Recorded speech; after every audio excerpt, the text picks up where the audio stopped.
Chapter 9. Mediatorial dominion over the nations continued.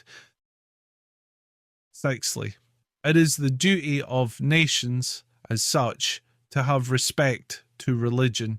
This is a point which, from its intimate connection with the mediatorial dominion, its vast importance in itself, and its being a subject on which the public sentiment at the present time is greatly divided, demands particular consideration. That civil government has anything to do with religion is by many pointedly denied. Every sort of alliance betwixt church and state is condemned as unlawful and unscriptural. Not content with exposing the abuses of existing civil establishments and seeking their reformation, their entire overthrow is demanded, and the very principle on which they are founded held up to unmeasured reprobation. We are not blind to the evils that prevail in the national churches of our land, and should be sorry that anything we might say should have the effect of perpetuating or palliating these in the least. They are too palpable to be overlooked, and too great to admit of being justified. We are not prepared to approve of the nature even of the connection subsisting between church and state in our existing establishments, and of course we frankly admit that it is not a reformation of abuses merely, but an entire constitutional change that is needed. Nevertheless, believing as we do that it is the duty of nations to concern themselves about religion, that consequently a union between church and state of an unexceptionable kind is capable of being formed, and moreover that the formation of such a union is not only lawful in itself, but dutiful and obligatory, we are anxious that the principle should be distinguished from the corruptions that have been grafted upon it, and lopping off and giving over to merited destruction the excrescences, it is not necessary that the root should be destroyed.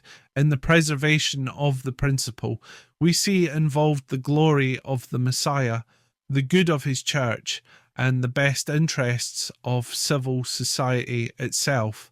For this reason, and not by any means to uphold or apologize for existing corruptions, in whose maintenance we have no interest, and for whose continuance we have no wish, we are induced to submit the following statements respecting the duty of Christian nations towards the true religion of Jesus. It is of consequence in every controversy that parties have a distinct idea of the point in dispute.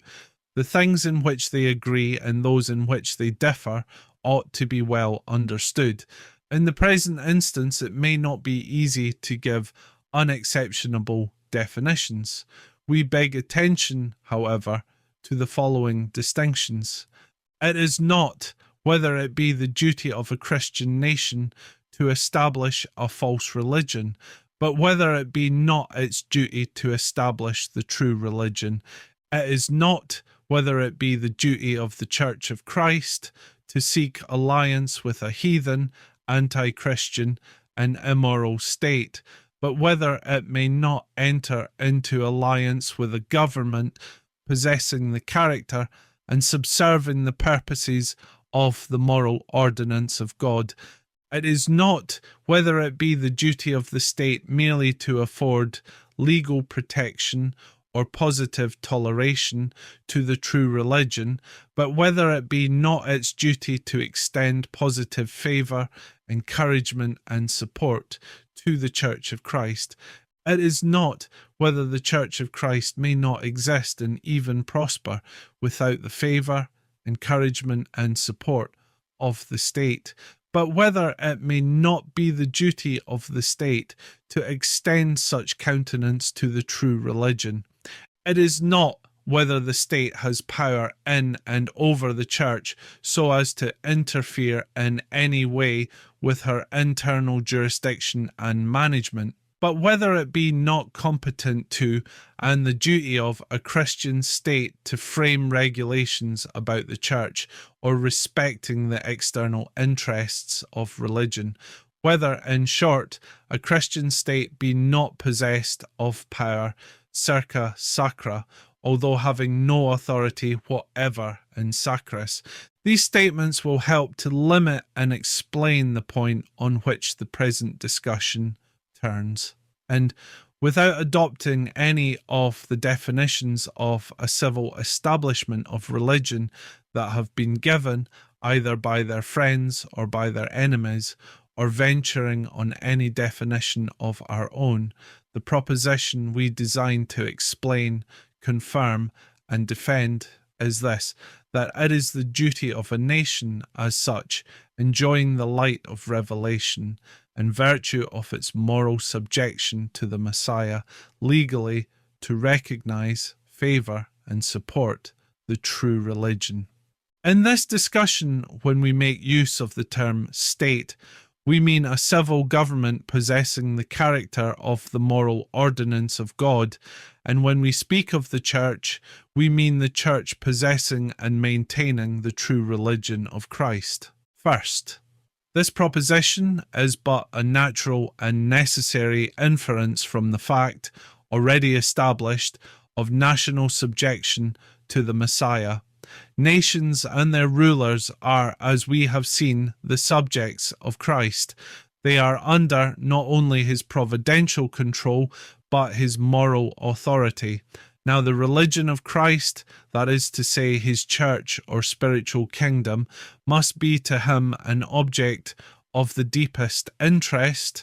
It is that, indeed, to which everything else is subordinate. To it, of course, the nations of the world must be subordinate, and if so, is it not utterly inconceivable that they should be freed from all obligation to have respect to the interests of religion?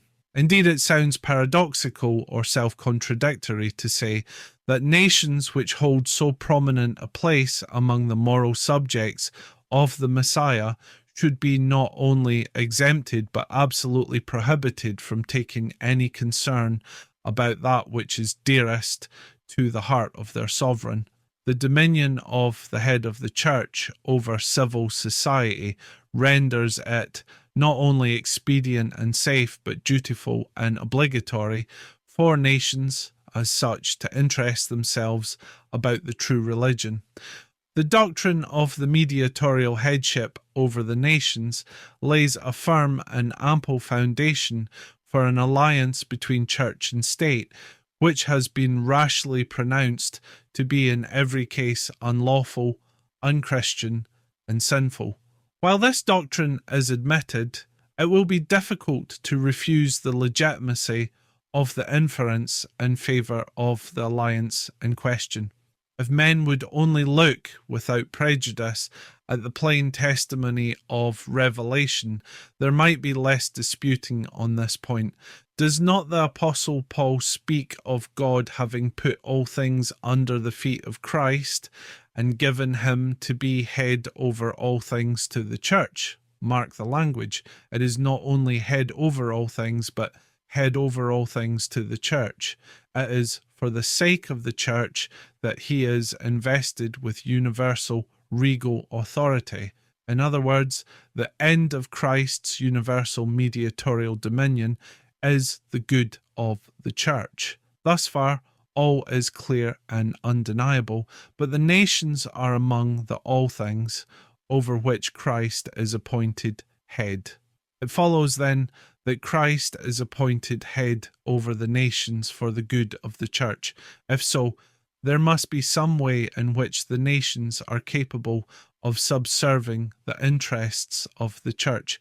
Is it possible, then, to conceive that it is not the duty of the nations to promote by every means in their power the good of the church? Is it conceivable that nations are not under obligations to advance the very end for which they are placed in subjection to Christ? Believe this, who can. To us it appears that Although there were not another passage on the subject in the whole Bible, that which we have now in view should be sufficient to prevent us from giving our assent to the proposition that the nations have nothing to do with religion. We are not unaware that an inference of an opposite nature has been drawn from the mediatorial dominion over the nations. The argument is this: Christ, as mediator, is governor of the nations. He does not govern the nations immediately, but has delegated this to the people. The people, however, are almost universally wicked. It is therefore absurd to suppose that the Redeemer should commit the care of his church to the wicked. But in this mode of reasoning, there are several fallacious and mistaken assumptions. It is, first of all, assumed that the theory of an establishment supposes that Christ commits his church to the care of his civil government, whereas all that it implies is that it is the duty of the civil government to extend countenance and protection to the Church of Christ. There is, further, the unreasonable and pernicious assumption that organized civil society and the world lying in wickedness are one and the same, whereas the one is the kingdom of Satan, who is the god of this world, and the other a moral ordinance of God. Moreover, while it is admitted that Christ has committed the power of government in some sense to the people, it is forgotten that he has, in his word, both commanded the people to qualify themselves for the right use of this power and furnished them with an infallible rule to guide them in the exercise of it. Secondly, the manner in which the object of the magistrate's office is described in the New Testament confirms and illustrates the preceding observation. He is the minister of God for good and a terror not to good works, but to the evil. The terms good and evil are expressed without limitation or restriction, and without some other information than the passage itself furnishes, we are surely not warranted to conclude either that offences against religion form no part of the evil, which it is the duty of the ruler to discourage, or that the interests of true religion form no part of the good, which it becomes him to promote. Had it been said, writes Dr. Willis, power is an ordinance merely to enforce common justice between man and man, or to protect one from another's violence, and had the ideas of justice and protection been carefully limited according to the modern theory, which, by the way, circumscribes them almost as arbitrarily as the scripture terms good and evil themselves, had it thus defined the magistrate's province, then our controversy with those who are ever alleging that secular things only fall within his care were at an end. But let it be observed, no such limitation is introduced. It is not said, indeed, on the other hand, what offences the magistrate is to resent under the head of evil, nor how far and by what means he is to promote good. But we ask, does not the burden of proving that offences against religion are excluded from the one, or that the positive advancement of that cause is not included in the other, lie upon our opponents? The analogy of the Old Testament entitles us to call for this, but our right to call for it rests on the broader ground of the moral relation in which the ruler, as well as the nation, stands to God.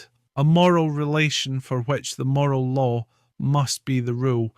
We claim, on this ground, a positive right to interpret the expressions above quoted in a larger sense. We must remind him who would restrict the province of the civil authorities to the second table of the law, that crimes against the first table are not only at least equally offensive to the God of nations, but equally injurious to the safety of the state.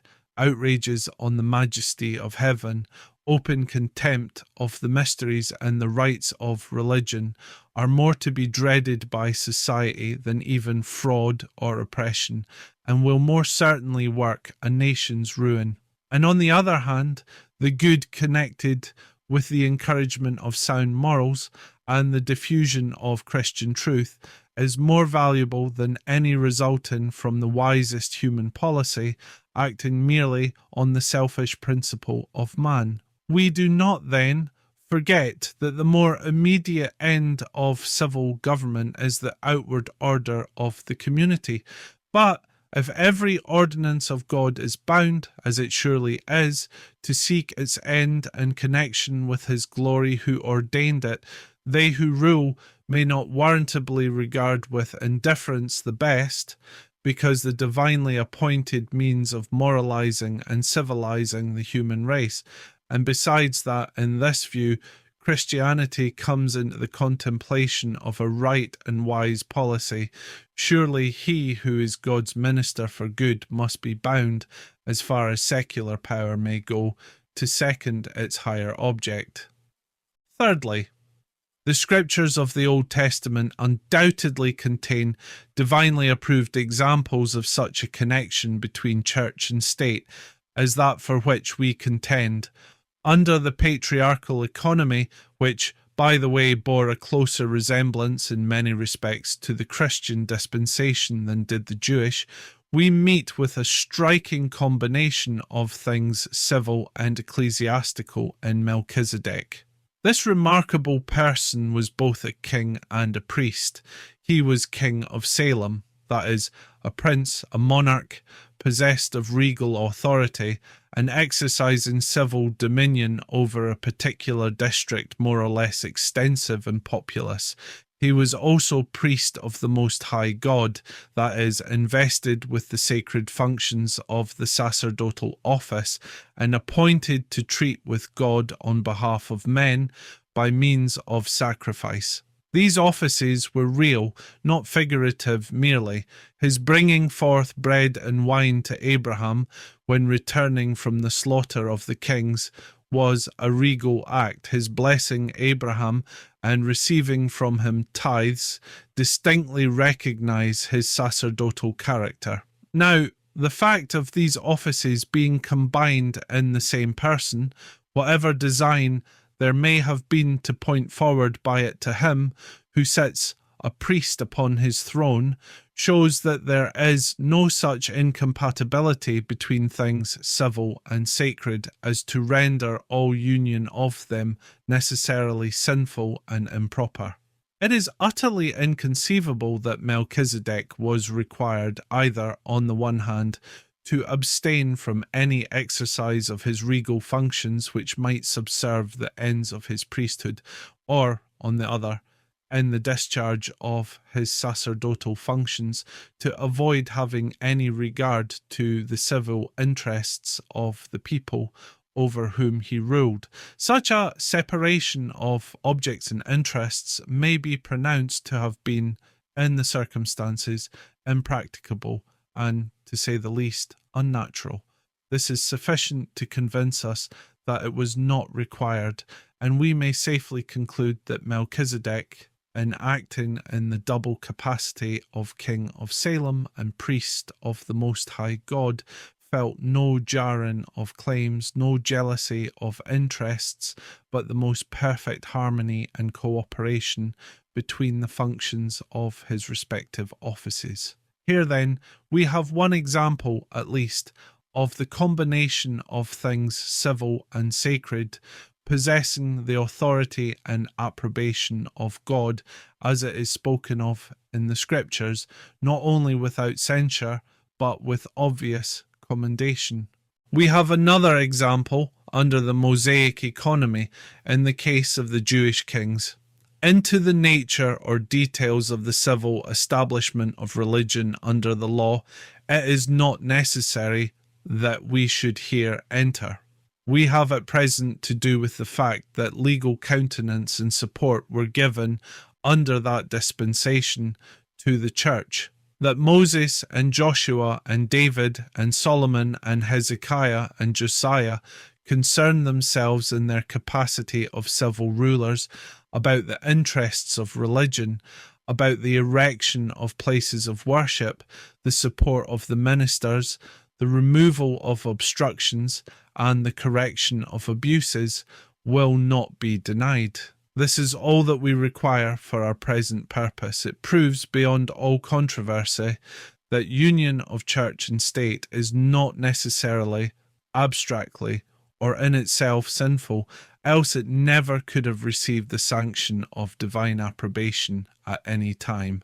There may be room for discussion as to the kind of union that happens to exist or that may be proposed to be formed, or as to the expediency of forming a union at all in certain given circumstances, but the undeniable fact of its having once existed, and that for a lengthened period with the express approval of heaven, demonstrates that there is nothing sinful in the thing itself. This, one should think, ought to teach a lesson of moderation to our opponents in the denunciations in which they are accustomed to indulge.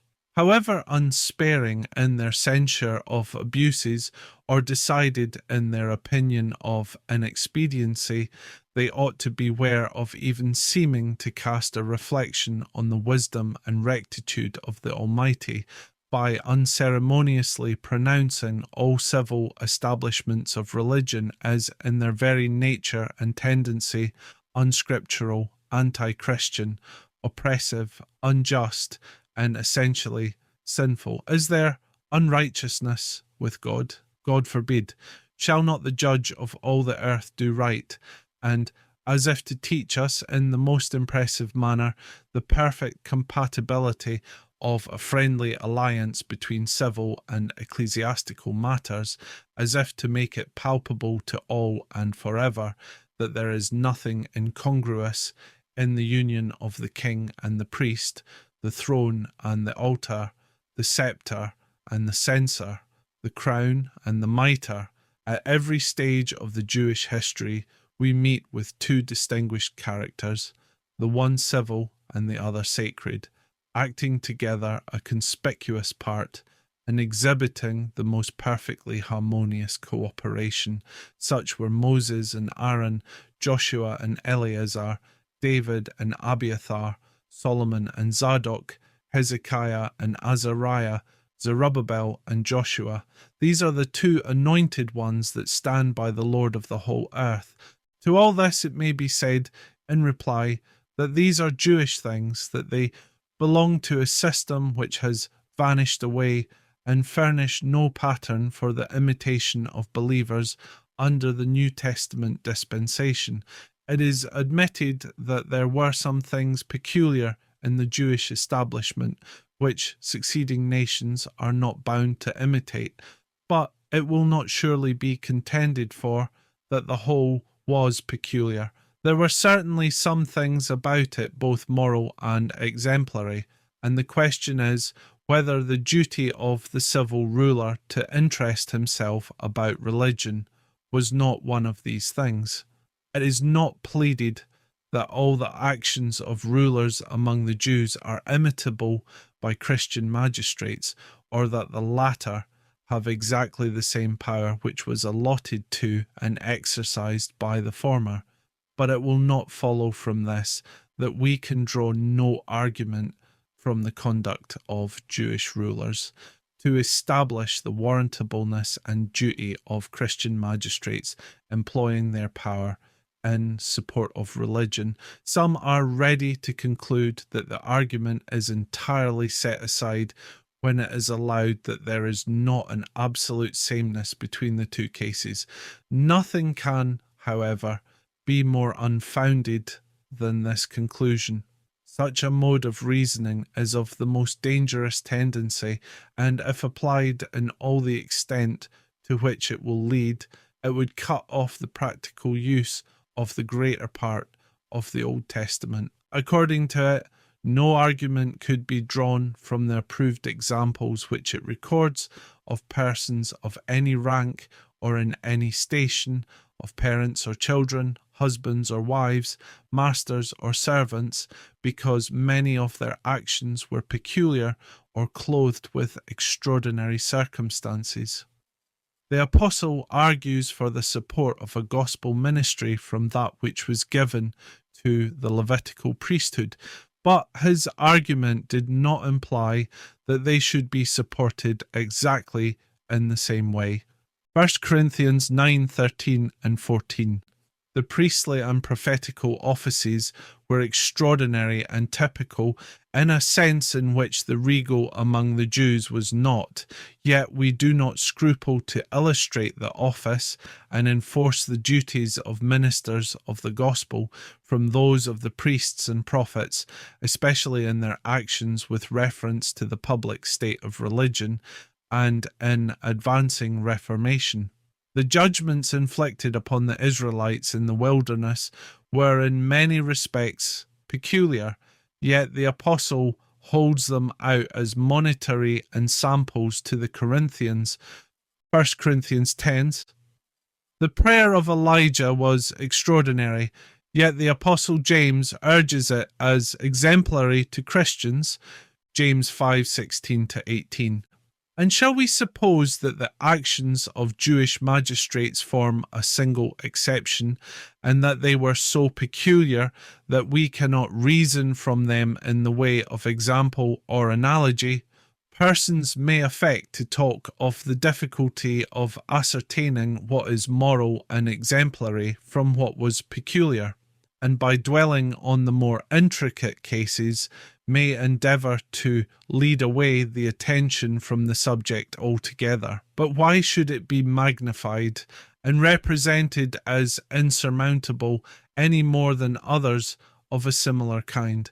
The peculiarity of the divine government of Israel, or as it is commonly called, the theocracy, consisted in general in two things: in a system of laws which was immediately given to that people from heaven, and in the exercise of a peculiar providence in supporting and sanctioning that system by conferring national mercies and inflicting national judgments, often in an immediate and extraordinary way. Now, why are not the difficulties which are started as to the application of the first of these urged also as to the application of the last? If we cannot apply what is said in the Old Testament concerning the duty of the rulers and nation of Israel respecting religion unto Christian nations and rulers, because the former were under a peculiar law, then we cannot apply what is said in the Old Testament respecting the judgments denounced against the nation and rulers of Israel unto Christian nations and their rulers, because the Israelites as a people were under a peculiar providence which constituted a part of their theocracy. The same distinctions will remove the difficulty in both cases. To these extracts from a source of high authority, we beg to add the following judicious remarks by an acute and able writer on the same subject. We cannot discern any evidence of the Old Testament example of a church establishment being a ceremonial thing, nor can we believe that any reader of the Old Testament, unbiased by system, in reading of the pious care of a David and a Solomon, a Hezekiah, a Josiah, and others for the building, repairing, and purifying the house of God, could have reckoned this an exercise of kingly authority, only fitted for the period of the church's nonage. There is something in it which recommends it to the best feelings of the heart, as worthy of all times and countries. We are confirmed in this when we recollect that it was not only to be a figure of the church to come, that the Almighty set apart that peculiar people. It was also to be a witness to the nations around for the one living and true God in opposition to their universal idolatry. We see that while the ceremonial worship was evidently ordained for one country and was therefore impracticable for other nations, being in fact as a sort of wall of partition between Jews and Gentiles, yet in the great features of their national policy, it was intended by God that other nations should observe and learn from Israel. If then the care of the Jewish princes about the affairs of religion had not been a duty to be imitated by others, it is certain that the polity of that nation, set up as God's witness to mankind, was throughout its whole duration fitted to confirm them in a great and prevalent error. The laws of all nations took cognizance of religion. Now, we see that the manners and worship of the Jews in almost all circumstances were so framed as just to be contrast to the manners and worship of the heathen. Strange if this was so great an error, I mean the principle of a national recognition of a deity, that the most prominent part of the Israelitish constitution should have been fitted rather to perpetuate than to correct it. What nation, looking on, but must have deemed this one of the very points in which Israel was an understanding people? How could they look at its religious character at all without being impressed with the lesson that the acknowledgement of the true God is the first duty of states and highest honour of princes?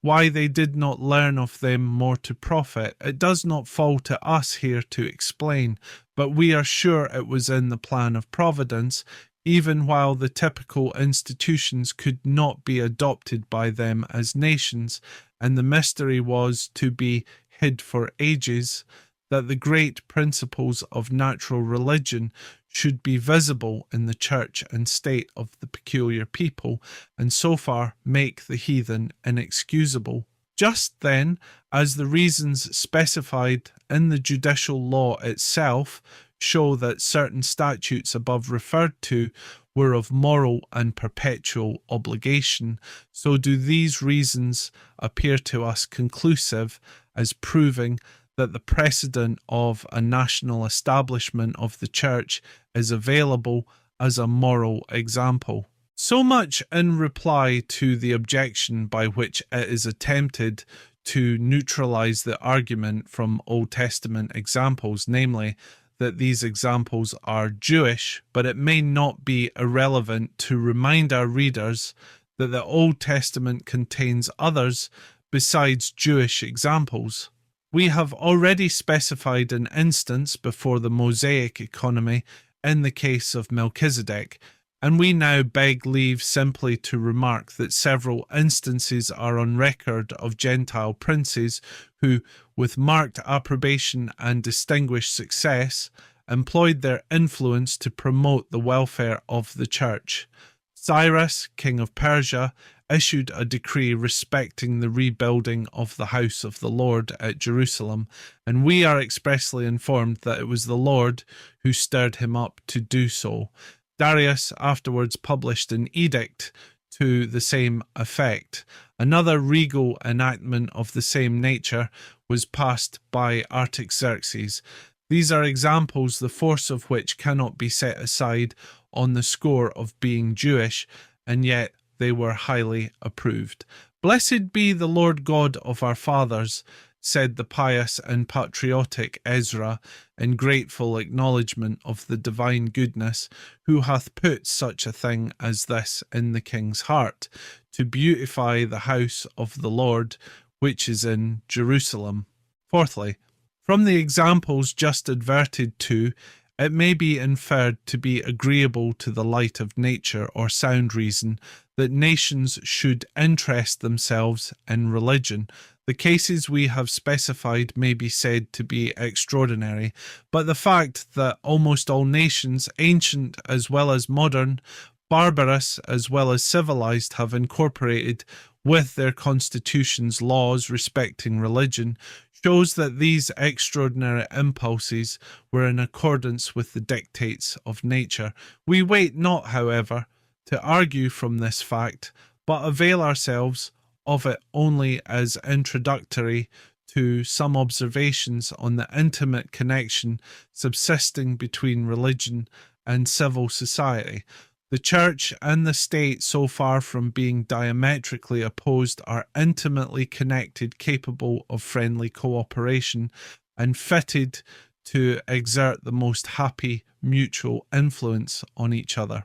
On the one hand, there is much that religion can do for a nation, and on the other hand, there is much that a nation can do for religion. Let us first of all see what religion can do for a nation.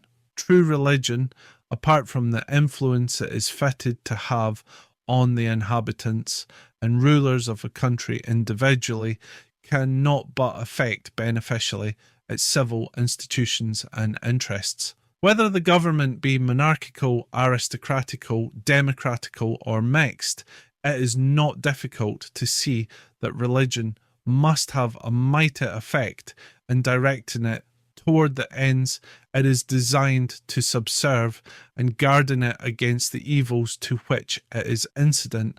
Religion alone can effectually guard the monarch against an arbitrary abuse of his prerogative, tyrannical oppression, and rapacious aggrandizement, or can teach him to feel and to act as the father of his people, and thus at once enable him to promote their good and merit their affection and confidence. Religion alone can restrain the nobles of a land from seeking the supposed welfare of their own order at the expense of that of the humbler classes of society. Nor can anything but true religion ever prevent the claims of popular liberty and rights from degenerating into licentiousness and issuing in tumultuary anarchy. Religion is requisite to teach legislators to have respect in their enactments to the honour and decrees of the supreme lawgiver, rather than to the unstable dictates of worldly expediency. In courts of law and justice, religion is well calculated to disengage civil enactments from that embarrassing ambiguity which goes far to defeat their end, to put a stop to the pernicious practice of pleading any cause, however bad, to place an effectual barrier to the taking of bribes, which blind the eyes even of the wise, and to inspire with a sacred regard, at all times, to moral rectitude and honesty. Religion is favourable to liberty. By checking selfishness, inspiring benevolence, and teaching a strict moral equality, it proves itself decidedly friendly to the rights of the people, while by its opposition to injustice and oppression, it directly tends to suppress whatever is unfavourable to freedom.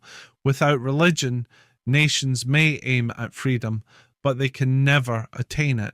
And even although they could, they would be unfit for enjoying it. For, to the end of time, will it hold true of communities as of individuals, that whom the Son makes free, they and the only are free indeed.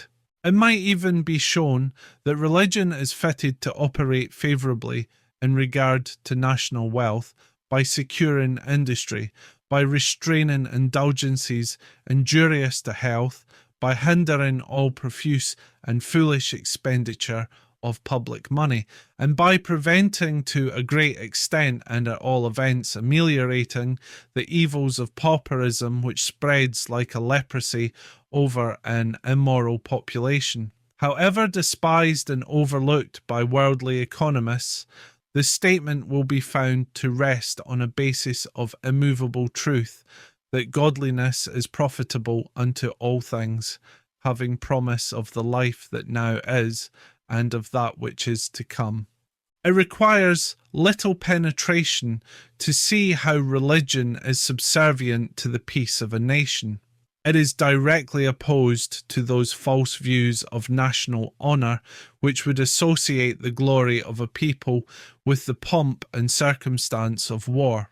Martial music, glittering arms, mustering troops, and far-spreading conquest have about them a glare by which men are apt to be deceived. It should never be forgotten, however, that war is at the best a necessary evil and inseparably connected with bloody carnage, fell bereavement, territorial devastation, and a long train of horrible, nay, indescribable miseries.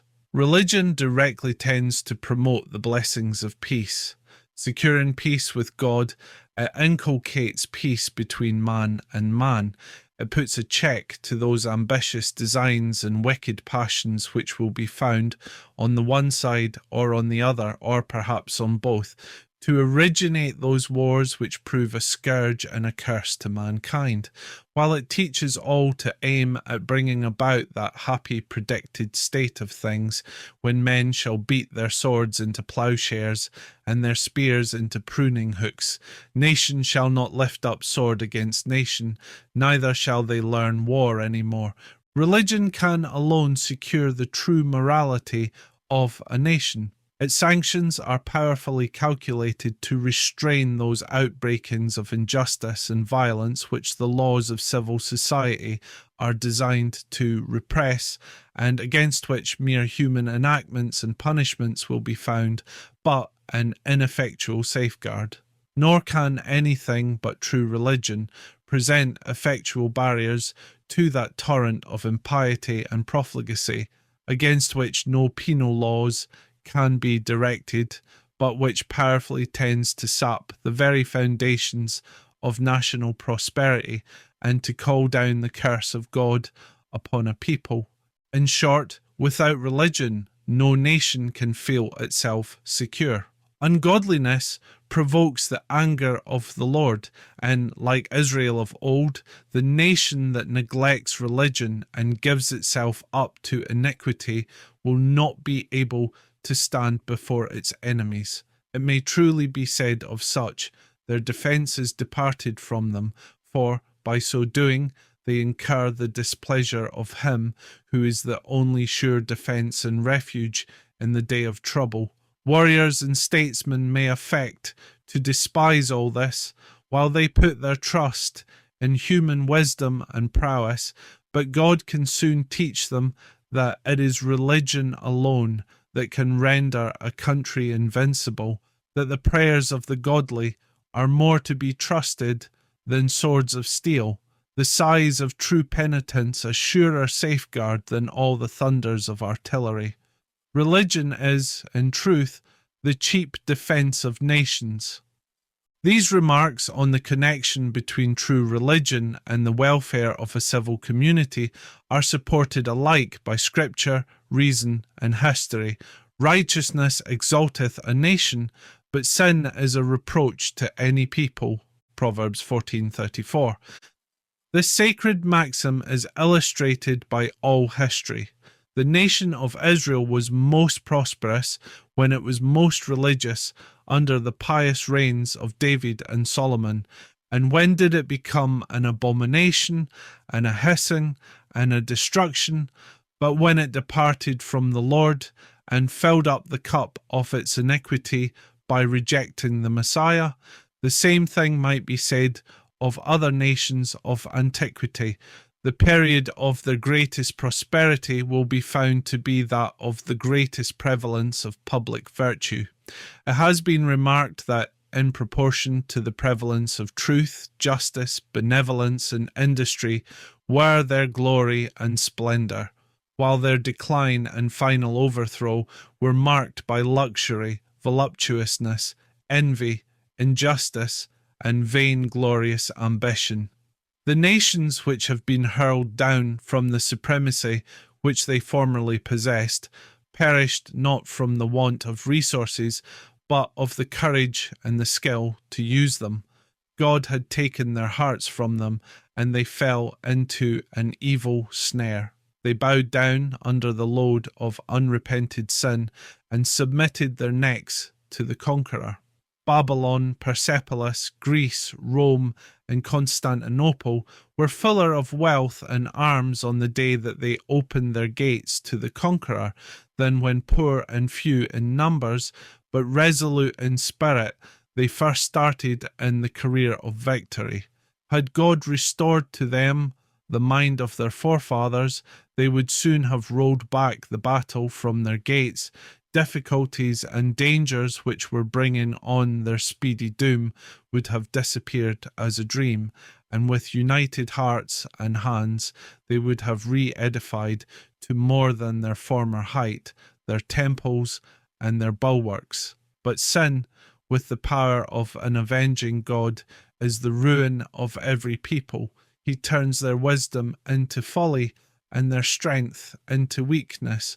All these curses shall come upon thee, and shall pursue thee, and overtake thee, till thou be destroyed, because thou hearkenest not unto the voice of the Lord thy God, to keep his statutes and his commandments which he commanded thee.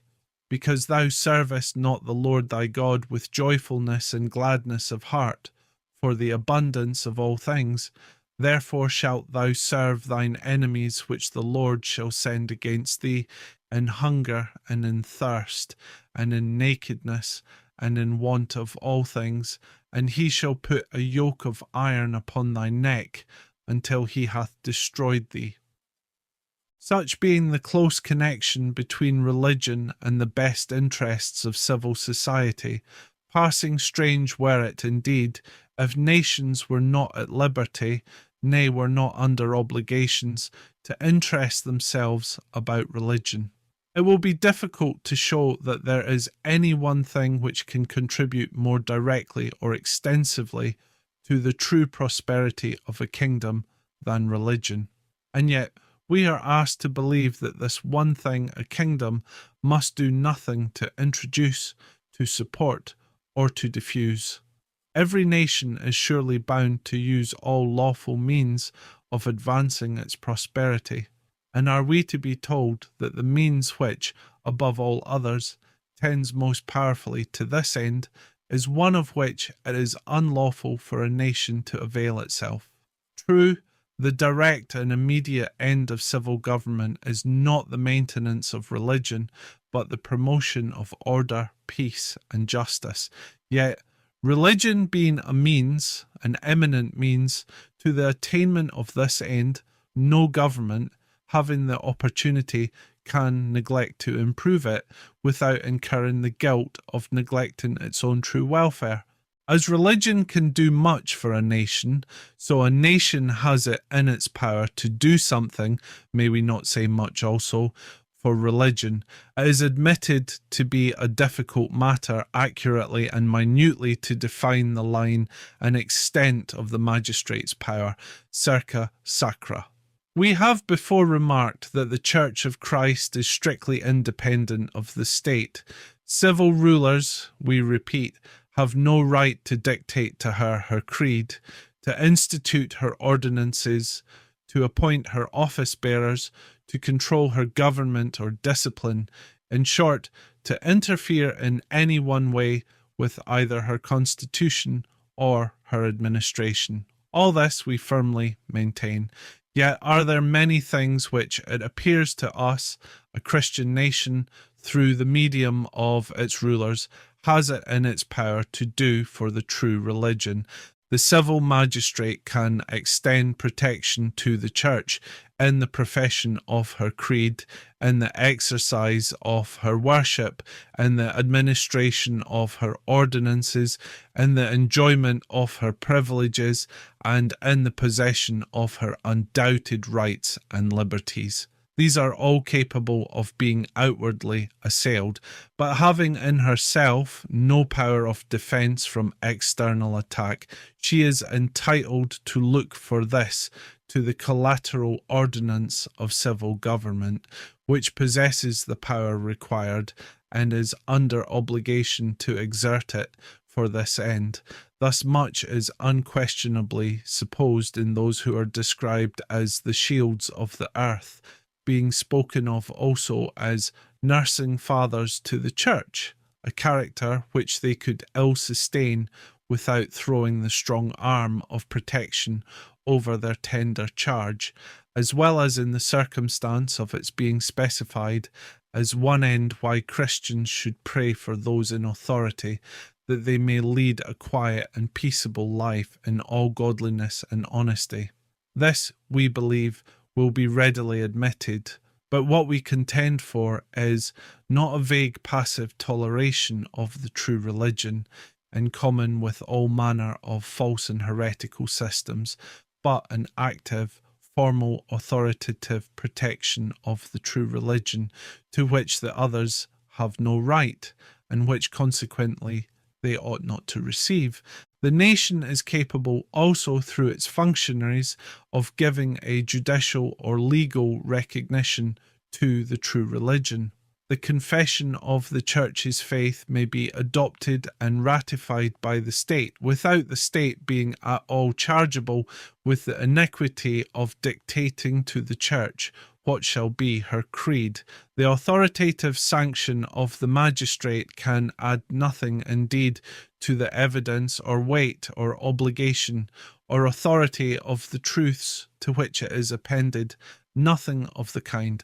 Nevertheless, such an act of legal recognition or ratification serves the end, not merely of pledging the nation's honour to the defence of these truths, but of constituting an open, public, national profession of the true religion.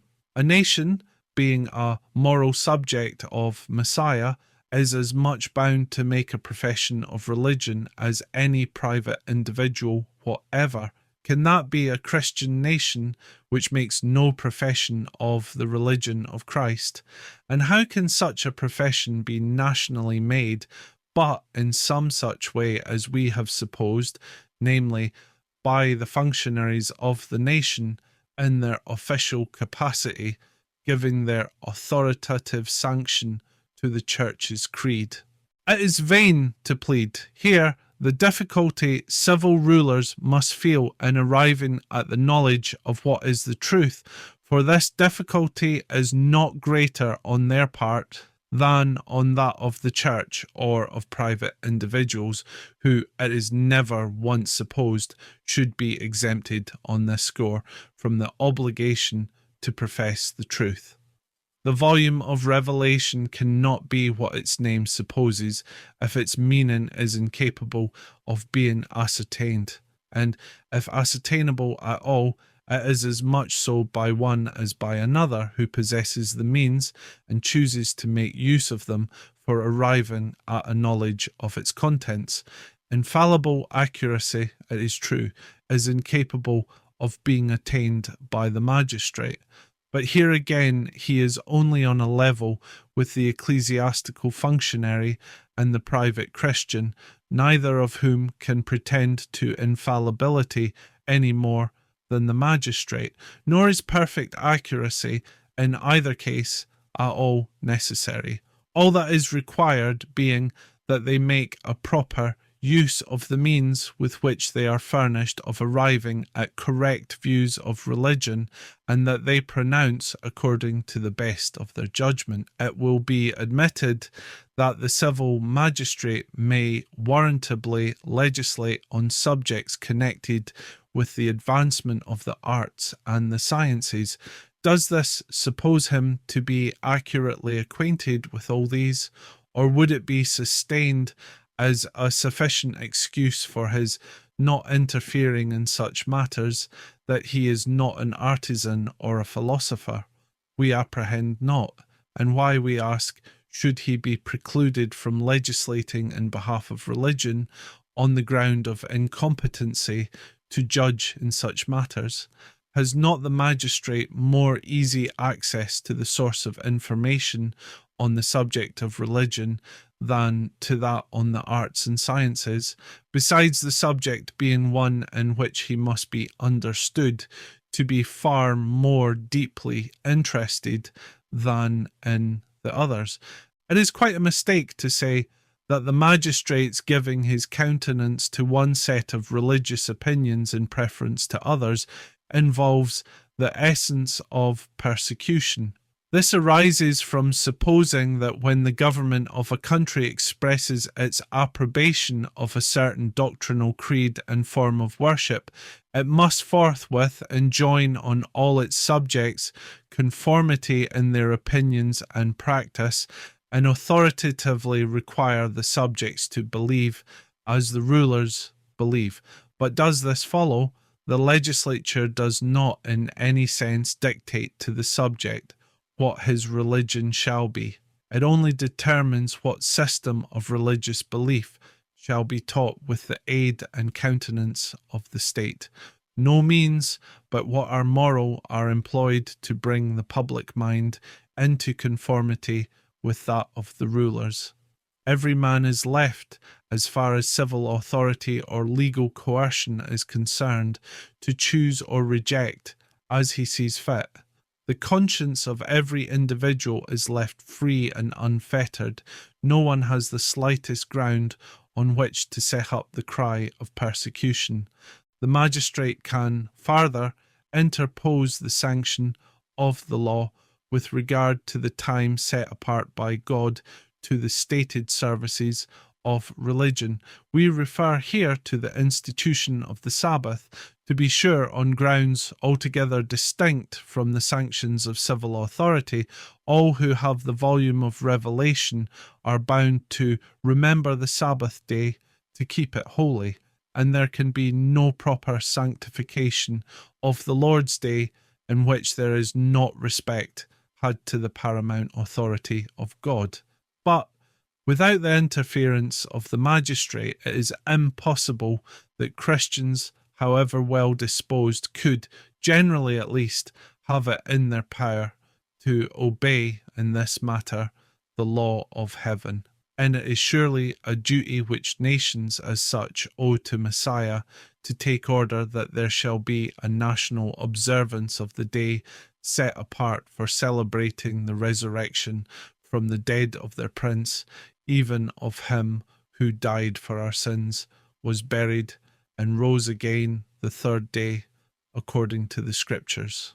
To the peaceful, orderly, and profitable enjoyment of the Sabbath by those who are disposed to observe it, it is important that the outward observance be general, and there is no way by which this can be secured but by the intervention of civil authority enjoining a universal cessation throughout the land of the business and amusements of other days. But for such interference, it must be obvious, such is the ungodliness of many, and such the spirit of competition among worldly men, that every species of occupation and diversion would go forward on the Lord's day with the same eagerness and publicity as on the other days of the week.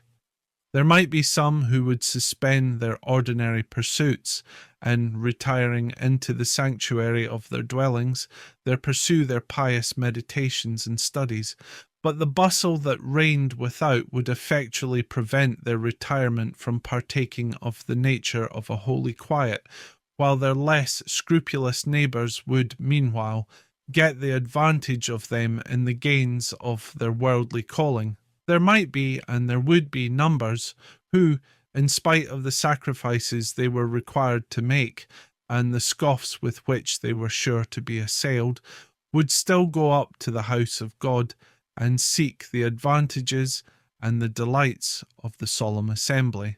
But as they went and as they came, not to speak of the disturbance to which even the acts of public worship should be exposed, how should their pious feelings be hurt, and every serious and edifying reflection be dissipated by the sounds and the sights of busy secularity, which should everywhere meet their senses?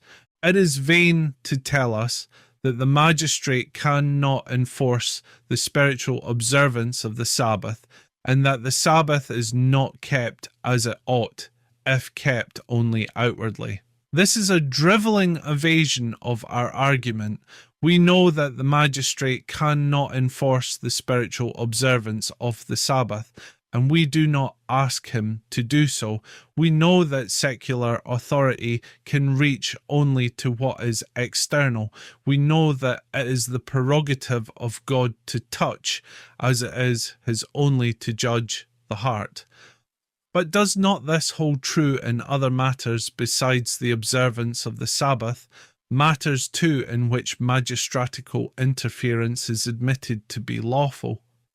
Might it not as well be pleaded that the magistrate should not make laws for the protection of human life, because he cannot restrain man from cherishing deadly hatred towards his brother man, or laws for the protection of property, because he cannot secure moral honesty, or laws against perjury, because he cannot impart to men a sacred regard to truth, as that he may not legislate on the subject of the Sabbath, because he cannot secure its spiritual observance. Although he cannot do this, we contend that it is still competent for him to interpose the solemn voice of law and the strong arm of power, in order to secure to the nation a season of rest from public business and public amusements, and that too on distinctly religious grounds. And we ask him to do what he can do. Some who deny to the magistrate all power whatever in matters of religion, nevertheless admit the propriety of magistratical interference in regard to the Sabbath. But for consistency's sake, they are compelled to maintain that the civil enactment of a day of weekly rest proceeds on secular grounds entirely. It is from the common consent which is understood to be given it by the people of the nation, or because of its being necessary for the protection of property, or as a day of mere secular rest. It is on some such grounds as these that the magistrate is to be understood as warranted to interfere. There must be no respect to the authority of God, no regard to the spiritual ends of the sabbatical institution. It must be brought down entirely from the high and sacred ground of religion and placed on the low basis of a worldly motive. None of these inferior grounds, however, will be found sufficient to furnish a platform broad enough, even were it firm enough, for the structure of a national Sabbath. The ground of common consent will not serve the purpose, inasmuch as it is preposterous to expect that Jews and infidels would ever agree to an arrangement which should lay them under a restraint to which they did not feel themselves compelled by their consciences to submit, and their submission to which would consequently tend to involve them in the disgrace of hypocrisy. Neither will the protection of property serve the purpose, for might not the Jew in this case complain of being compelled to suspend his lawful employment on the first day of the week, in obedience to the law of the land, after having felt constrained to cease from working on the seventh day, in obedience to the dictates of his conscience? Nay, if the Sabbath is recognized as property, and only to be protected as such, although no man may take another's property, what should hinder a man, as has been acutely argued, from giving his property away? He who chooses to give up his time to his master may not surely be hindered, nor the master hindered from accepting of it. But after all, the low ground of property can only, at the best, secure a cessation from business, while it leaves the sanctity of the Lord's holy day open to desecration by every form of amusement, provided only that those who contribute to the entertainment of others take care to let it be understood they are not pursuing a trade. By day, the streets and avenues of the city and the places of public resort may be frequented by crowds, trying their skill in athletic exercises, conducting in due form their manly sports, witnessing feats of jugglery, listening amid shouts of obstreperous merriment to some low buffoon, or perhaps feasting on the deadly combat of noble animals brought together for the purpose of gratifying a refined taste by tearing each other to pieces. And the evening of the day of holy rest may be spent in the fascinating dissipations of the concert, the ball, the assembly, the masquerade, or any other form of fashionable extravagance, which those who are lovers of pleasure more than lovers of God may demand.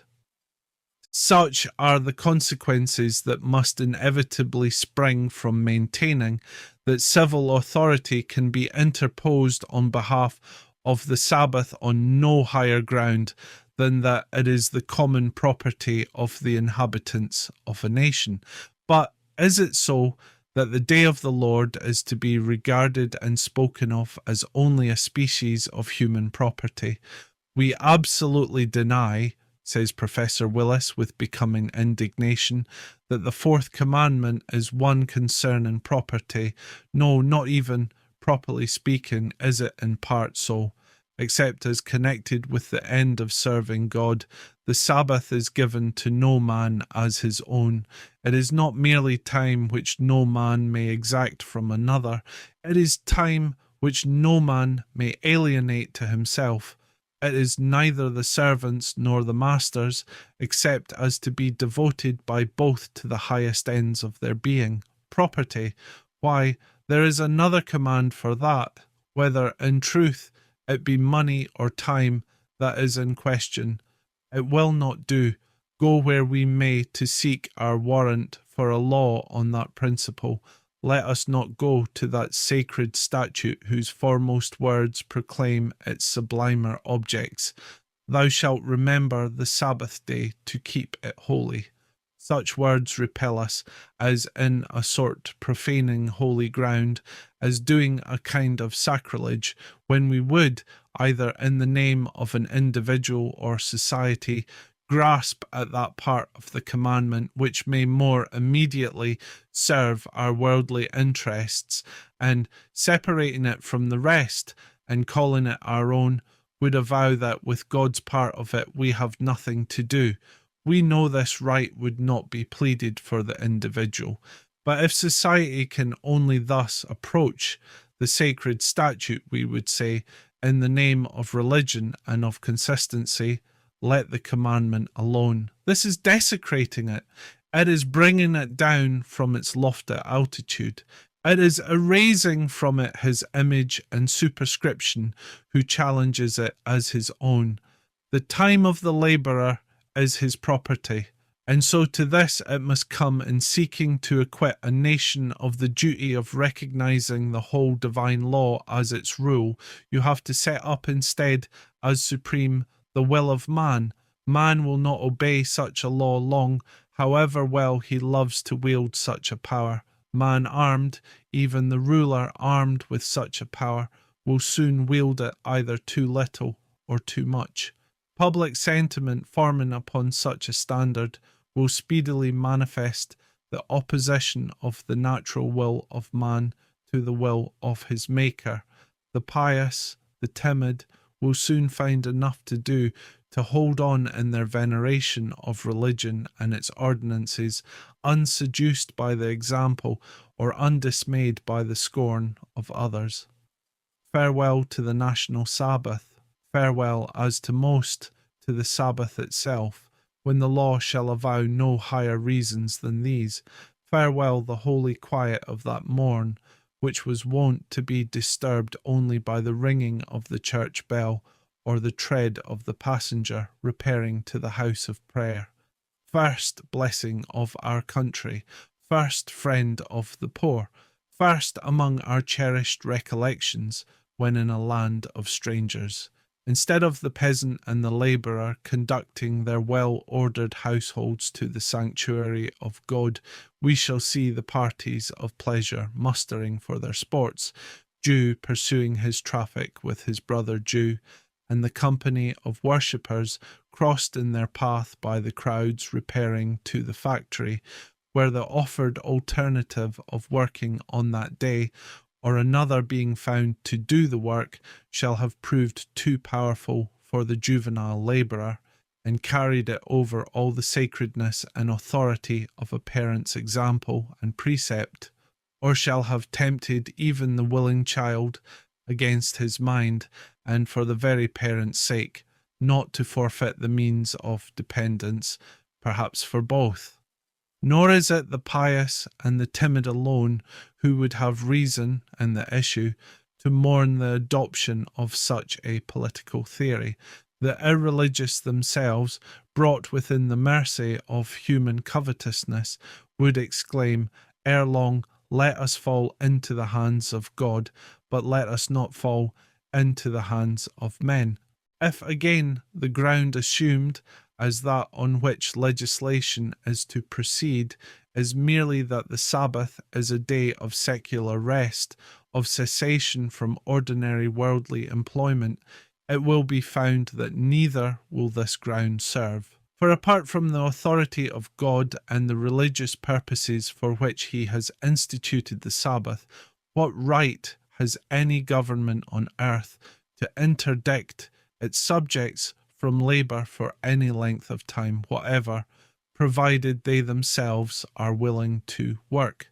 Admitting it to have such a right, how is it to fix on a seventh part of time as the due proportion which the season of rest is to bear to that of labour? This difficulty superseded, might not the second, the third, or any other day of the week serve the end of secular rest as perfectly as the first? Nay, if civil legislation is to have no higher end in view than to secure secular rest, the magistrate can have no higher respect for the interests of his moral subjects in this matter than that which he has for beasts of burden. Cattle are capable of sharing in all the advantages of secular rest. We are far from thinking it beneath the dignity of a Christian nation to enact laws in favour of the inferior animals. The great lawgiver himself has not thought it beneath his dignity to do so, but foul scorn do we hold it, to maintain that God's minister for good, when using his authority to enforce the observance of the Sabbath, is to be regarded as having no higher respect to the interests of his moral subjects than to those of the brutal tribes. We enter our solemn protest against this attempt to degrade man by confounding him with the beasts that perish, by placing him on a level with the ox and the ass. It thus appears that if we depart from the high vantage ground of the moral law, if we abandon the authority of God himself, if we lay aside all respect to the religious ends of the divine institution of the Sabbath, and descend to the low motives of political expediency, we shall find that the magistrate must be completely in the dark in attempting to legislate at all on such a subject. There is nothing for him, in short, but to take his stand on the high platform of the fourth commandment. Let him have respect in all his enactments on this subject to the best interests of the strangers within his gates. Let him take as his model the lofty patriotism of the governor of old, who, when his heart was grieved at the complicated Sabbath desecration he beheld, contended with the nobles of Judah, and said, "What evil thing is this that ye do, and profane the Sabbath day? If ye do so again, I will lay hands on you." The interposition of civil authority may be of service in the way of restraining many things injurious to religion. This is confessedly a point of great delicacy, and to define the full extent to which the magistrate is entitled or bound to go in this department must be acknowledged to be a matter of no ordinary difficulty. On the general point, however, there is no difficulty at all, because it is not easy in every case to describe exactly the limits of magistratical interference in the way of restraint. To conclude that the magistrate should not interfere in this way at all is no better reasoning than it would be to maintain that a father should have no manner of discipline in his family, because he may feel at a loss in certain cases to determine to what extent he should carry the restraints of parental authority. That restraint of some kind belongs to the civil ruler must be admitted. He is a revenger to execute wrath on him that doeth evil. A wise king scattereth the wicked, and bringeth the wheel over them. A king that sitteth in the throne of judgment scattereth away all evil with his eyes. Governors are sent for the punishment of evil doers. Rulers are not a terror to good works, but to the evil. Now, that the restraint of evils which affect the interests of religion should come within the province of the magistrate might be inferred from the tendency of religion to benefit civil society, which of course supposes a tendency in irreligion to injure it. The scriptures confirm this view. They furnish us with examples of pious kings whose authoritative and judicial suppression of blasphemy, idolatry, and Sabbath profanation are spoken of with manifest commendation, while others, for the neglect of this, are reproved. Take the case of King Asa, for instance. And Asa did that which was good and right in the eyes of the Lord his God, for he took away the altars of the strange gods and the high places, and broke down the images, and cut down the groves, and commanded Judah to seek the Lord God of their fathers, and to do the law and the commandment. Also he took away out of all the cities of Judah the high places and the images, and the kingdom was quiet before him. The well-known words of Job show the conviction that was entertained by that individual, apart altogether from the judicial institutes of the Jews, that idolatry was a fit object of civil restraint. If I beheld the sun when it shined, or the moon walking in brightness, and my heart hath been secretly enticed, or my mouth hath kissed my hand, this also were an iniquity to be punished by the judge, for I should have denied the God that is above. Gross blasphemy, profane swearing, open idolatry, and desecration of the Lord's day are legitimate objects of magistratical interference, not merely as things hurtful to the commonwealth and offensive to a majority of the members of society, but as injurious to religion and highly displeasing to the Almighty. It is altogether out of the question to suppose that the minister of God, in using his influence to put a stop to such iniquities, is to lay aside all regard to the glory of God and to restrict himself to a low motive of political expediency. The thing is impossible. What is it that renders it politically expedient to restrain such evils, but that they are calculated to bring evil upon the community? And how is it that they bring evil upon the community, but by incurring the displeasure of God and provoking him to visit them with providential rebukes? It is, as offences against religion and on religious as well as political grounds, therefore, that the magistrate can alone interpose in cases of this kind. The manner in which the offences are to be met and the degree of restraint which it may be necessary to exercise in particular cases are matters in which great prudence and discretion will be required, whether it may be proper to inflict civil pains, or to interpose only civil disabilities, or perhaps to exercise forbearance must depend upon the nature and degree of the offences, and the determination of these points must be left to the judgment of the framers and executors of the Constitution and laws. Wisdom is profitable to direct. It is vain to say, in reply to all this, that civil interference cannot promote inward reverence of God's name, or the spirituality of his worship, or the internal sanctification of his holy day. We know that it cannot. But it is not these things we are speaking of. We are speaking of overt acts of profanity, impiety, and immorality.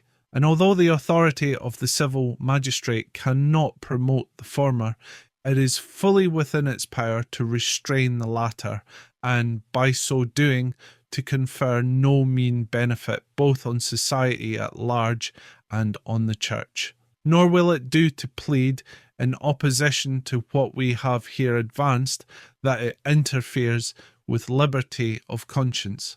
The conscience has no inherent absolute rights. All the liberty it possesses is conferred upon it by God, and it is utterly absurd to suppose that any man possesses from God a right to blaspheme his name, to worship an idol, or to profane his sacred day. As well might a man claim a right to murder, to commit adultery, or to steal, if only his conscience might permit or prompt him to perpetrate such atrocities. Were civil authority interposed for the purpose of enforcing on men the profession of certain principles, or the observance of certain forms of worship, or of compelling them to wait on public ordinances on the Sabbath, there might be some ground for complaint on the score of violating the rights of conscience. But the restraint of gross and open acts of irreligion and ungodliness is quite a different thing, and can afford no legitimate ground for such an objection. A nation may promote the interests of religion by contributing pecuniary support for the erection of places of worship, for the maintenance of ministers, and for providing the elements requisite in the administration of at least one of the ordinances. The church must have emoluments. Now, a nation as such not only may, but ought to interest itself in providing these supplies. That there was a legal provision for similar purposes under the law will be admitted, and what it consisted we wait not now to inquire, neither do we wait to discuss whether a nation ought to interfere in this matter by direct legal assessment, or only by giving encouragement to voluntary liberality. All that we insist upon is the obligation of a nation to interfere some way or other. We observe that there was once an ample legal provision for religion which was collected according to law, and could not be withheld by anyone without violating the commandment of God, incurring the divine displeasure, and subjecting to civil coercion. Now, why should not something of the same kind exist in New Testament times? Has God forbidden it? Show us the prohibition. God has, it is true, ordained that they that preach the gospel should live of the gospel, and that he that is taught in the word should communicate to him that teacheth in all good things. But is the teacher to go forth only among such as are able and willing to pay? Is he not also to go forth among those who have as yet no relish for his spiritual communications, and who consequently cannot be expected to contribute for what they have yet to learn to appreciate?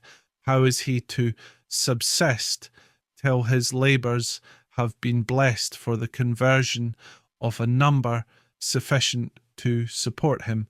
And supposing the teacher supported, how is the place of worship to be provided? By the voluntary contributions, do you say, of such as have already felt the power of divine truth? Not to say that most of these have enough to do with themselves. Does not this suppose religion to have been formerly introduced and to have taken root to some extent in the land, thus shifting the difficulty only a step farther back, where it meets us again with all its force, and it is insisted upon that it is a privilege as well as a duty for the people to support religion themselves, and that legal support goes to deprive them of this privilege. Sure we are that the Apostle Paul had no such transcendental view of Christian privilege, for so far from thinking that he had done wrong in preaching the gospel freely to the Corinthians, he boldly vindicates his conduct. Have I committed an offence in abasing myself, that ye might be exalted because I have preached to you the gospel of God freely? When I was present with you and wanted, I was chargeable to no man. In all things I have kept myself from being burdensome unto you, and so I will keep myself. Is it still contended that the scripture rule is that those who receive the benefit of the gospel shall contribute to the support of the gospel? Be it so. And does the nation derive no benefit from the existence of religious institutions in a land? If, after all, taking refuge in a word, it is insisted upon that the support of religion must be voluntary, we ask what should hinder it to be both legal and voluntary too.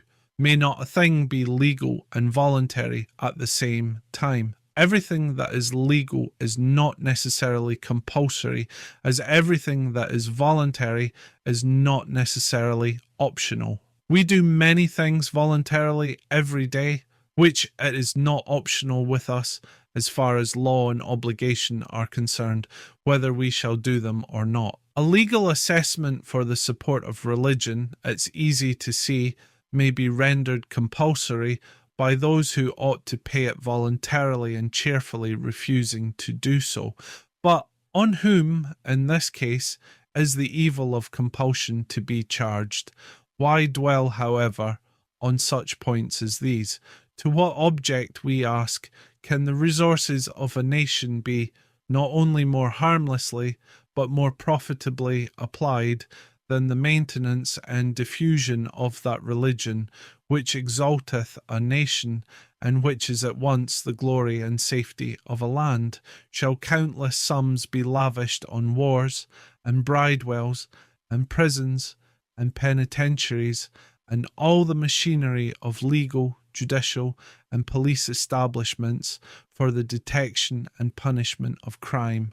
And shall not a single farthing be given from the public purse for the support of those religious institutions, the due administration of which is calculated to effect the suppression of crime of every name, and thus not only to advance the comfort of the community, but to save the expenditure of the national funds? Nay, do not the predictions which refer to the diffusion of Christ's kingdom in New Testament times make mention expressly of the pecuniary contributions of persons in authority in their official character? The kings of Tarshish and of the isles shall bring presents. The kings of Sheba and Seba shall offer gifts. He shall live, and to him shall be given of the gold of Sheba. The Gentiles shall come to thy light, and kings to the brightness of thy rising. They shall bring gold and incense, and they shall show forth the praises of the Lord. Surely the isles will wait for me, and the ships of Tarshish first, to bring thy sons from far, their silver and their gold with them, unto the name of the Lord thy God, and to the Holy One of Israel, because he hath glorified thee. Thus do we see the benefit which a nation as such has it in its power to confer on the Church. This may be deemed a sufficient answer to those who would represent all national interference with religion as calculated only to injure it. To say that it is capable of being abused is only what may be said of the very best things that exist. That it has never been abused we have no design to maintain, but that such interposition of the civil power as we have supposed must necessarily tend to secularize and corrupt the religion of Christ we cannot admit. Many, we are firmly persuaded, practice deceit upon themselves here by confounding the state and the world with one another. The world of the ungodly, which is the kingdom of Satan, is confounded with civil society, which is the moral ordinance of God, and because all connection of the Church with the former cannot but injure her, it is concluded that so must all connection with the latter. But merely to name the distinction between the state and the world is all that is necessary to detect the fallacy. Civil society and the Church of Christ, being both ordinances of God, can have no necessary tendency to corrupt each other, but must be capable of dwelling together in friendly cooperation and of exerting a mutually beneficial influence. And as for the case of Constantine, so frequently and so vauntingly brought forward in support of the opposite opinion, who does not know that the corruptions which were brought to light at the period in question had been long before in operation, and that the more flagrant of them proceeded from the excess of that very principle which is contended for in opposition to all legal recognition of religion? But it may be asked, does not such a connection as that contended for tend to confound church and state, to blend in confusion things that are essentially distinct? By no means. Our argument not only is consistent with, but necessarily supposes an essential distinction between the two. But distinction does not necessarily imply hostility. Things may be diverse without being adverse. That civil society and ecclesiastical society differ, we admit. They differ in their immediate origin, objects, and ends, in their form of administration, in the light in which they regard their subjects, and in the character of the effects they respectively produce. But they are not on this account necessarily opposed to each other. On the contrary, there are many things in which they agree. They agree in their original author, God, in the rule and standard of their administration, the Word of God, in their ultimate end, the glory of God, and in their subjection to the Messiah. They are therefore capable of existing in close combination without being confounded. The church and the state were always distinct, yet we know that once they existed together in perfect harmony without confusion, so that the objection in question is at variance as much with fact as with the very nature of the respective societies themselves. Fifthly, to say that the church and the state, that national society and true religion, are capable of existing together in harmonious cooperation and of producing a mutually advantageous effect on each other is, however, not saying all that may be said on this subject. We may go farther and affirm that injurious consequences of the most frightful kind would spring from insisting on their being entirely separated. The amount of pernicious consequences that should in this way ensue, it is impossible fully to depict. Society must, of course, in this case, forego all the advantages which, as we before observed, may be derived to it from religion, and religion all the advantages which may be derived to it from the countenance, encouragement, and support of the civil power. Not only must religion struggle unbefriended and unaided in its benevolent attempts to pervade the great mass of society with its principles and to diffuse its light among the poor and the illiterate, but civil society must become essentially and avowedly infidel. If the nation must have nothing to do with religion, then in the constitution of the country there can be no acknowledgement of God, no recognition of the Bible.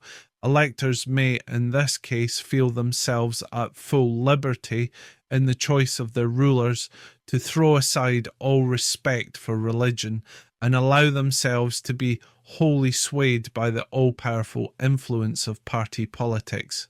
The rulers even must be set free from the trammels of an oath, which is a religious matter, and exempted from all obligation to recognize God in their official enactments. Every allusion to divine providence may be justly characterized as cant and humbug. There must be no prayers in the national assemblies. There must be no appeal to the divine law in the Senate House. The judge on the bench must be precluded from referring the unhappy culprit whom he condemns to the solemnities of a judgment to come, or even of recommending him to betake to the blood of atonement for the salvation of his soul. The Sabbath of the Lord may be employed with impunity in every kind of business and sport, and the nation, although as we have seen a moral subject of Messiah, must be debarred from ever expressing its allegiance to its king. Sixthly, but is such a separation as is contended for practicable, even were it proved to be desirable? We venture to think that it is not. We see not how, in any case, there can be found a basis of national policy at all, where there is an entire disregard of all the sanctions of religion. But the separation is rendered more difficult still wherever Christianity exists. So extensive are the obligations, so powerful the principles of the religion of Jesus, that where these are felt, it will be found utterly impossible to disregard their influence even in the ordinary transactions of civil life. The ruler, if a Christian, will not feel himself at liberty to disregard the motives and the interests of religion in the discharge of his official functions. Neither will the subject, either in the choice of his rulers or in his obedience to the laws. The very existence of the Christian Church in a land must render it impossible to legislate and act in the same way as if it had no existence there. In short, things civil and religious are so closely interwoven in the circumstances and very constitution of man that, to effect an entire separation between them, may safely be pronounced chimerical, impossible if it were attempted, and foolish and wicked in no ordinary degree if it were possible.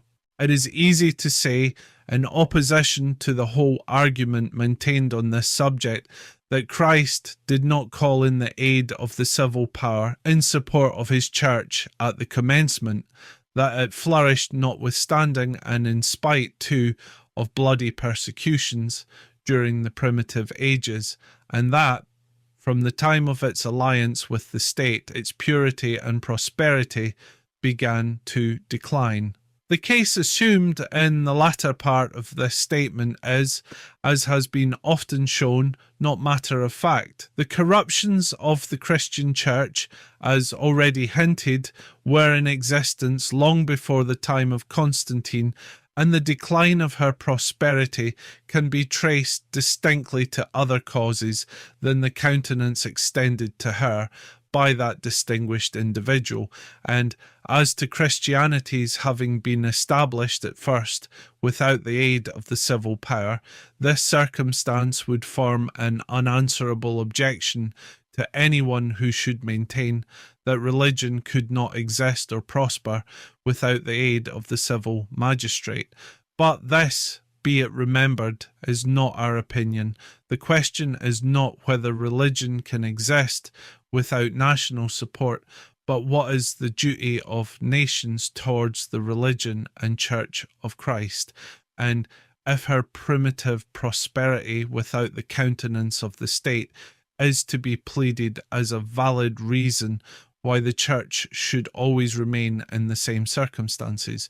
Might we not, with equal propriety, contend that there should be no such thing as a course of preparatory education required of ministers, nay, that it is desirable that the civil authorities in a land should not simply let religion alone, but that they should persecute it with all their might, as it was by means of unlearned men and amid fire and blood that the Church in that age prospered and flourished.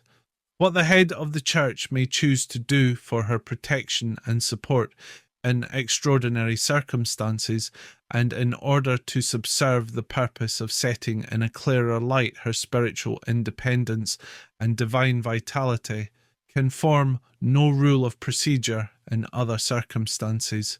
It is not for us to know the times and the seasons which the Father hath put in his own power.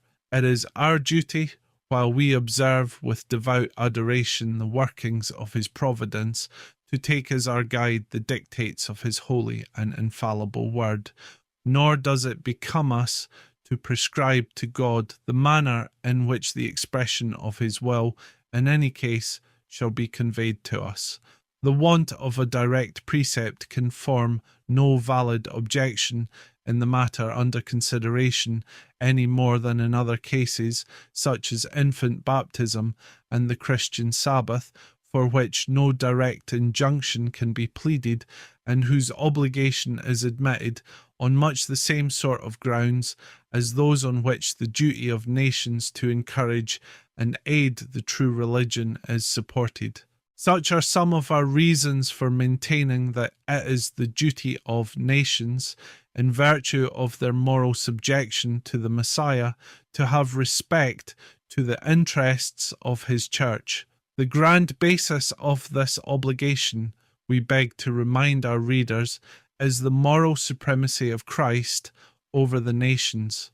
From this, as we have already seen, springs the duty of extending their countenance and support to his church. The other arguments may be regarded as corollaries from this great principle or axiom. Indeed, both the church and the state being placed under the mediatorial dominion, being, so to speak, only different moral provinces of the same king, separate departments of one vast moral empire, it is not easy to conceive of them being so irreconcilably opposed as to be incapable of subsisting in close and friendly alliance with one another. The titles, King of Saints and King of Kings, imply nothing contradictory. They are inscribed on the same escutcheon, they sparkle on the same diadem, and apart from the prejudices engendered by party contentions, one should think that they can call up, on being named, no feeling of incongruity. Let us not, then, be found guilty of attempting to put asunder what God has joined together. It is impossible, in connection with the duty of nations toward the church, not to lament that the kingdoms of the world have been so little careful to select the true religion as the object of their fostering care. The continental nations have, for the most part, extended their favour to that church which is the mystery of iniquity and which is emphatically anti-Christian. They have given their power to the beast. Instead of favouring the chaste spouse and bride of Christ, the kings of the earth have taken to their embrace the mother of harlots and abominations of the earth, and by so doing have furnished the enemies of all alliance between church and state with a plausible though ill-founded objection. By our own nation it is deeply to be lamented. Civil countenance has been extensively given to the same false and pernicious system, both in the colonies and in Ireland. The Protestant establishment of England itself is, to a considerable extent, an establishment of error, being essentially prelatical, and otherwise loaded with a burdensome mass of unscriptural and superstitious ceremonies. Even the Presbyterian establishment of Scotland, insofar as the creed and government of the Church were prescribed by the state at the Revolution settlement and ordained because agreeable to the wishes of the people, rather than founded on the Word of God, and inasmuch as a decidedly Erastian power is both claimed and exercised over the Church, particularly in the appointment of her ministers, is highly objectionable. Both the Church and the state it ought ever to be borne in mind in entering into alliance for the purpose of securing the mutual advantages which such an alliance is calculated to subserve, are bound in duty to Christ to have respect at once to the character of the ally with whom they unite, and to the nature of the alliance that is formed between them. Both of these are indispensable to a legitimate and useful alliance. Neither must the state, on the one hand, confer support on error and superstition, nor the Church, on the other, enter into association with an immoral and anti-Christian power. And even supposing the state and the Church to be both what they ought to be, care must be taken, that the union formed between them be not such as involves an encroachment of the one on the prerogatives of the other. It must be such as is perfectly consistent with the spiritual independence of the Church, such as leaves her in the free and unfettered enjoyment and exercise of all the privileges and immunities that belong to her, by the grant of her glorious and divine head. How far this rule has been violated with regard to the existing establishments of our land, it is not our present object to inquire or to show, but it certainly becomes the friends of these institutions to consider whether much of the opposition with which they are assailed, and by which their very existence is threatened, may not arise from this source, and whether, for their stability and security, a thorough searching into every defect, an unsparing reform of every abuse, a complete purgation of every evil, may not be the course which true policy, as well as fidelity to Messiah the Prince, would seem to dictate. It is the existence of these abuses, they may rest assured, that has given weight and influence to the objections of their opponents, and we would, with all possible earnestness, counsel their speedy and complete rectification. It is certainly much to be regretted that a certain class, in their zeal against great and undeniable evils, have permitted themselves to be carried beyond this legitimate object of assault, and have assailed a glorious and scriptural principle. For this they are undoubtedly to be blamed, but it concerns those of the other class to bear in mind that the whole blame does not rest with their opponents. Not a little of it is chargeable upon themselves for countenancing and perpetuating those abuses of a good principle which have brought the very principle itself into danger and disrepute. And having called upon the one party to attend to an immediate and thorough reform, we would earnestly and respectfully entreat the other to restrict their opposition to the evils in question.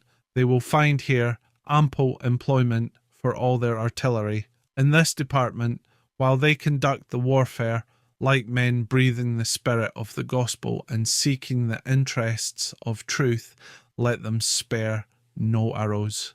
But let them beware of point a single shaft against the sacred principle of Christ's moral supremacy over the kingdoms of the world. Let them shrink from entertaining a sentiment or maintaining a theory which would go to pluck from the head of Emmanuel the crown of the nations, and to blot from his escutcheon the resplendent title King of Kings and Lord of Lords.